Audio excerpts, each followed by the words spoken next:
My name is Patricia Sullivan, and I'm living in San Rafael, California these days.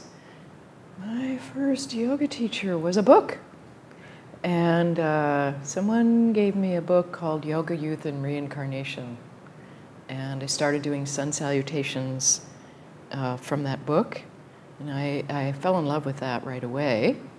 And then I went to Japan, and my mother and father were there, and I taught her some yoga. I was 21 at the time, or almost 21, and she said to me, where she got this I don't know, but just before I left she said, I want you to take some yoga classes. I have heard it can be dangerous without a teacher. And I think back now and okay. She gave me $20, which bought 10 classes at the time. Life has been incredibly guided me and has been incredibly influential on my path to yoga, meaning that although I've had some very influential teachers, I do tend to move on because I start to feel limited in one way or another. I'm so fortunate to live in America where teachings come from India and Asia and wonderful Western studies of this and that. I couldn't keep myself to one strict path. So I would say the thing that has influenced my yoga practice the most is my insatiable curiosity to know more, to feel more. What inspires me is the continuing exploration of what is right for me right now. Because one day it might be flowing and working strongly, and another day, the very next day, it's not necessarily the same thing. And it might not even be yoga. It might be today I need to do a little series of Qigong and then do some Iyengar. So truthfully, Iyengars is quite influential in my work and practice. It's a different view of the body. A man named Pete Egoscue, E-G-O-S-C-U-E, what is that word? Egoscue,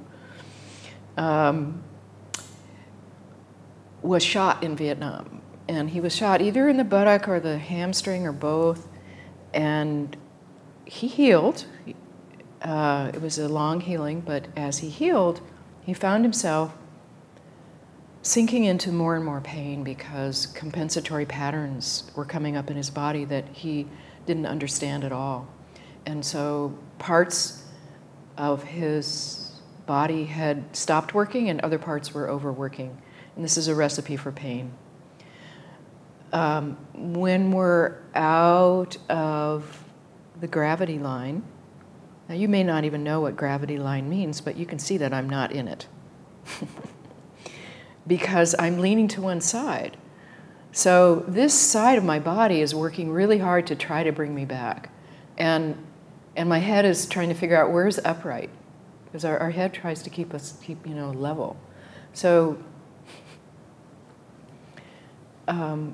because Egoscue helped me get closer to my own center of gravity, I decided to study it formally, and I understand now how they look at the body. It's different from how we look at the body in yoga.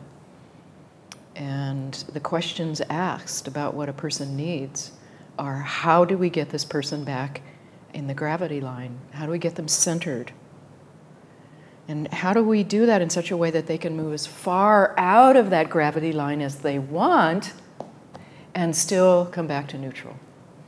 And so this is inspiring me in my yoga practice because I want yoga to be able to do this. I don't want yogis like me to find themselves in pain and not be able to get out of that pain through yoga. So that's been a big influence on me in the last 3 years, as has my growing love of and deepening practice of pranayama. And the pranayama is not getting more complicated. It's quite simple, but keeping it simple and tethered and grounded as I move the breath up and down and open, and then bringing the awareness deeper into the center. It doesn't need to be complicated to be extremely deep and rich and calming and nourishing. So that's another big thing for me. So Buddhism has also been a large influence on my life. Back in 1985, I started sitting what is called Zazen, which means the act of sitting. Maybe it really means just sitting. I'm not sure, but that's what they do in Zazen. They just sit. We don't do visualization. We observe the breath, and we're just there receiving the flowing moment as it comes to us. And that practice on receiving the moment and not coloring it, and noticing that I do color it and how, and then learning how to maybe begin not to color the moment in my own particular unique way, as everyone does. Also has brought me that awareness in my practice of, why am I doing the practice? Am I coloring it from that youthful exuberance that I had of, I want to look like that. I want to be able to do that. Oh, that just looks great. You know, sometimes looking like that is more painful than you would imagine. So it's more like, what does this body, mind, heart need? That Buddhism thing. And the Buddhism thing is also like, you're already awake, and you just need to tune to that aspect of your awareness, that large aspect of your awareness that lets you know that. And I know that this is available through the yoga teachings as well, because once I was involved in Buddhist practice for a while and Buddhist studies, I also have seen that there's a resurgence of that kind of teaching in yoga. When I started studying yoga, it was kind of, they threw a lot of the baby out with the bathwater back there in the 70s. Let's just make this a physical practice. And that wasn't really what drew me to yoga. It was the possibility of connecting with something larger, knowing that I am that something larger, along with all beings. Acceptance of aging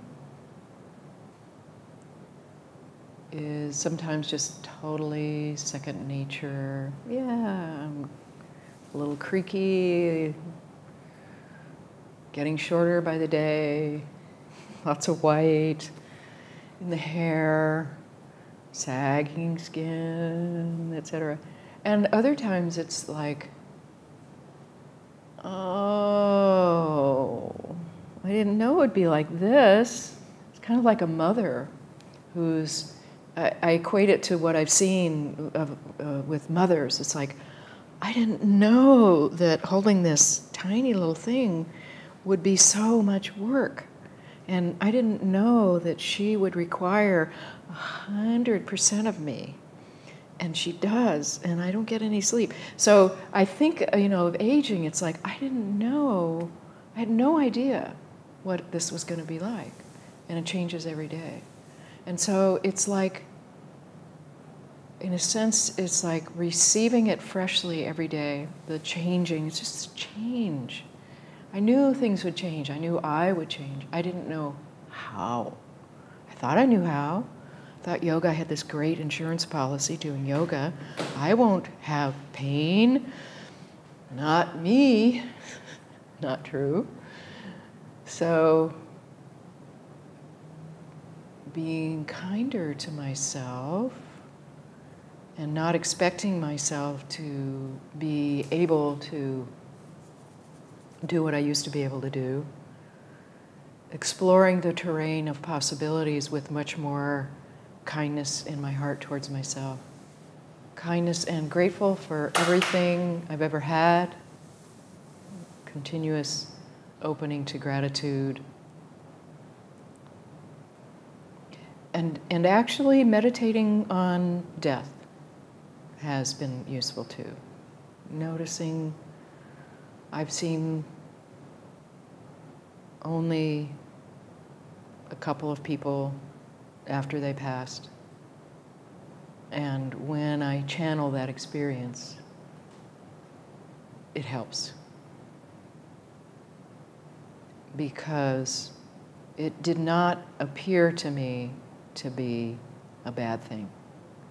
It appeared to me to be this just another incredible transition through a portal that was rather difficult to go through, perhaps.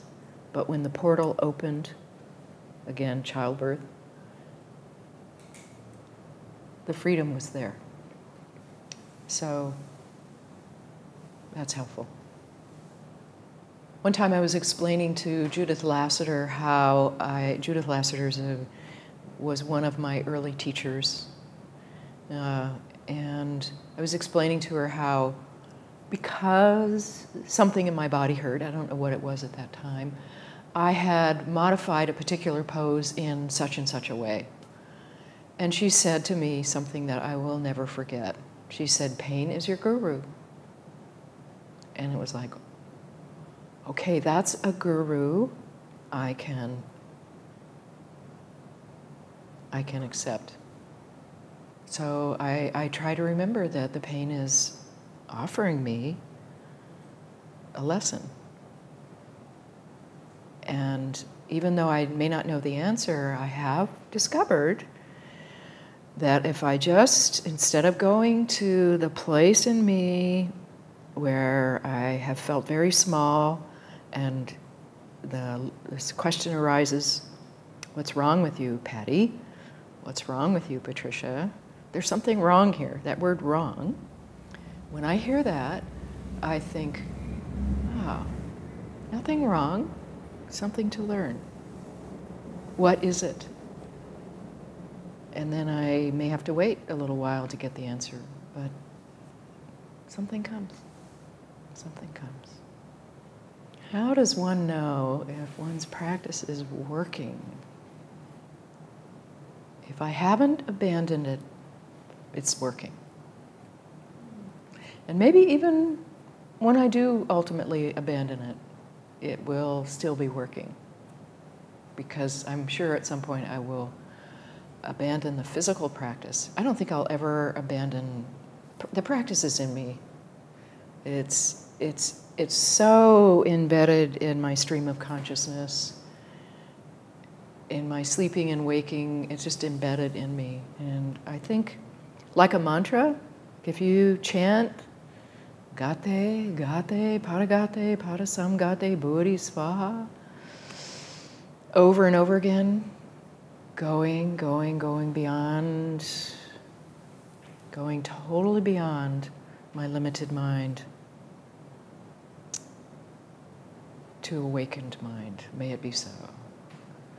You chant that over and over again, it gets embedded in your consciousness. So practice is like a mantra.